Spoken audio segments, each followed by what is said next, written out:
Jhalawar school हादसे के मामले में न्याय मांग रहे नरेश मीणा को हुई 13 दिन की जेल। 7 बच्चों की मौत के बाद धरना दे रहे नरेश मीणा को पुलिस ने किया था गिरफ्तार। झालावाड़ में स्कूल की छत ढहने के बाद 7 बच्चों की मौत हो गई थी और उनको न्याय दिलाने के लिए नरेश मीणा धरने पर बैठे थे, लेकिन धरना स्थल से पुलिस ने नरेश मीणा को गिरफ्तार कर लिया था और ग्रामीणों पर लाठीचार्ज भी किया था। नरेश मीणा मरने वाले बच्चों के परिवार को 1-1 करोड़ और घायल बच्चों के परिवार को 50 लाख का मुआवजा देने की मांग कर रहे थे। झालावाड़ के इस स्कूल हादसे में 7 बच्चों के मौत की जिम्मेदारी स्कूल प्रशासन पर डाल दी गई है, यानी कि सरकार इस हादसे के लिए उन टीचर्स को जिम्मेदार ठहरा रही है जिनका काम स्कूल बनाना नहीं होता है। स्कूल की बिल्डिंग बनाने की और अगर बिल्डिंग खराब है तो उनको सही करने की जिम्मेदारी भी सरकार की होती है, लेकिन फिर भी 7 बच्चों के मौत की जिम्मेदारी सरकार खुद के ऊपर नहीं ले रही है और सरकार ने मरने वाले बच्चों के परिवार को सिर्फ 10-10 लाख का मुआवजा दिया है, जो कि बहुत ही कम है। लोगों की मांग है कि प्लेन से मरने वाले को 1 करोड़ दिया जाता है तो गरीब बच्चों के परिवार को भी 1 करोड़ दिया जाए। गरीबों के लिए आवाज उठाना और उनके लिए न्याय की मांग करने वाले नरेश मीणा को गिरफ्तार करना निंदनीय है। पुलिस द्वारा नरेश मीणा को गिरफ्तार करने तक तो ठीक था, लेकिन परिजनों पर लाठीचार्ज करना बड़े शर्म की बात है। नरेश मीणा के खिलाफ शांति भंग के अलावा अस्पताल की तरफ से भी FIR दर्ज की गई थी। मृतक बच्चों के परिजनों के साथ धरना दे रहे नरेश मीणा पर कुल 3 FIR दर्ज हुई थी, जिनमें उनको 13 दिन की जेल हुई है। जेल जाते समय नरेश मीणा ने कहा कि मेरी रिहाई की परवाह मत करना, लेकिन उन बच्चों को न्याय जरूर दिलवाना। यानी कि जेल जाने के बाद भी नरेश मीणा को खुद की परवाह नहीं है, बल्कि मरने वाले उन 7 बच्चों की परवाह है। जो परिजन अपने बच्चों के लिए न्याय मांग रहे हैं, उन पर सरकार लाठियां बरसा रही है, तो यह कैसा न्याय है। नरेश मीणा इस हादसे के लगभग 10 दिन पहले ही 8 महीने जेल काटकर जमानत से बाहर आए थे और फिर से जेल चले गए।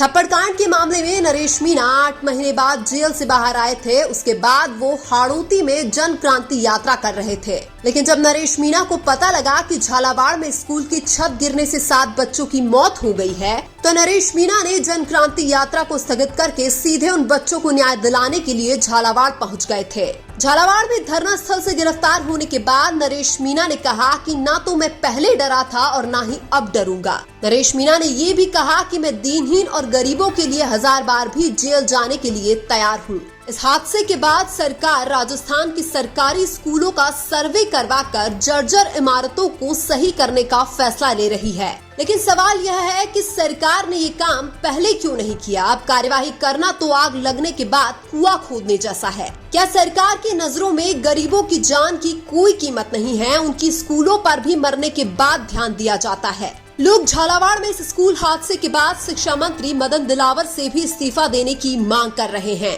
नरेश मीणा ने भी धरना स्थल से मांग की थी कि शिक्षा मंत्री मदन दिलावर को तुरंत प्रभाव से इस्तीफा दे देना चाहिए। और यह हादसा उस एरिया में हुआ है जहां से वसुंधरा राजे 2 बार राजस्थान की मुख्यमंत्री बन चुकी हैं। यानी कि यह एरिया पूर्व मुख्यमंत्री वसुंधरा राजे का है, जिसका अगर यह हाल है तो बाकी राजस्थान का क्या होगा। क्या डबल इंजन की सरकार सिर्फ बातों में आगे है? क्या सरकारी स्कूलों को सही करने की जिम्मेदारी डबल इंजन सरकार की नहीं है? क्या झालावाड़ में स्कूल की बिल्डिंग गिरने से 7 बच्चों की मौत की जिम्मेदारी डबल इंजन सरकार की नहीं है? डबल इंजन की सरकार तो सिर्फ नरेश मीणा को रोकने के लिए बार बार उनको गिरफ्तार कर रही है। सबसे बड़ी बात यही है कि राजस्थान का विपक्ष भी इस मामले को लेकर चुप है, क्योंकि स्कूल की बिल्डिंग उनकी सरकार में भी ऐसी ही थी। राजस्थान का विपक्ष सिर्फ सोशल मीडिया तक सीमित है। गरीबों को न्याय दिलाने के लिए विपक्ष कभी भी सड़कों पर नहीं उतरा है। अगर गरीबों के लिए सड़कों पर कोई उतर रहा है तो वो नरेश मीणा है, लेकिन उनके खिलाफ भी षड्यंत्र रचे जा रहे हैं।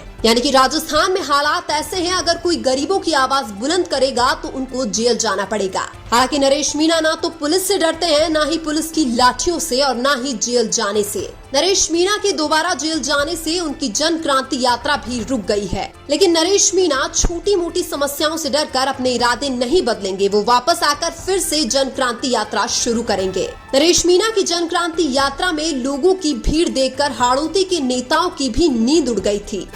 लेकिन आपको क्या लगता है, झालावाड़ स्कूल हादसे में मरने वाले 7 बच्चों के परिजनों के साथ धरना दे रहे नरेश मीणा को गिरफ्तार करना सही है या गलत? कमेंट करके जरूर बताइए।